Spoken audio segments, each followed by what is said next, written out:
Welcome to our channel. Today we how to configure Microsoft Teams for reviewing brand mockups. Easy tutorial step by step clearly. To start, open Microsoft Teams on your device. Log in with your work or school account. Navigate to the team where you want to set up the mockup review. Click on the channel dedicated to design reviews or create a new channel by selecting the More Options button.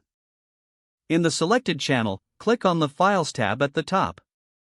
Upload your brand mockups by clicking on the Upload button and selecting the files from your computer.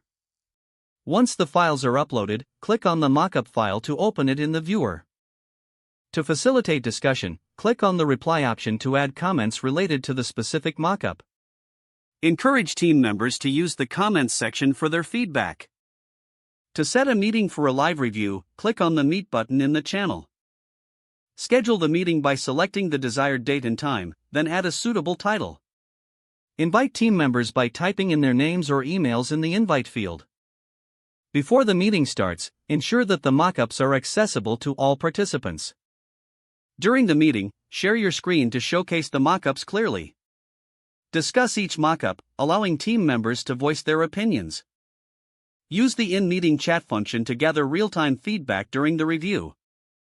After the meeting, summarize the key points and decisions made. Post the summary in the channel for reference and follow-up actions. Set deadlines for any changes or next steps related to the mockups. Continue the discussion in the comments for any further thoughts once the meeting is over.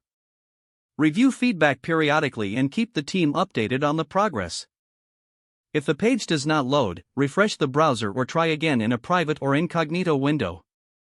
Make sure you are using the correct email address, then retype it carefully to avoid small typos. If your password is not accepted, use the reset option and create a new strong password you can remember.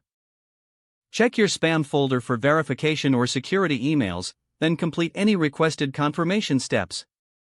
Enable two-factor authentication if available to improve account security and reduce unauthorized access risk. After signing in, review your profile details so your contact information and settings are accurate and current.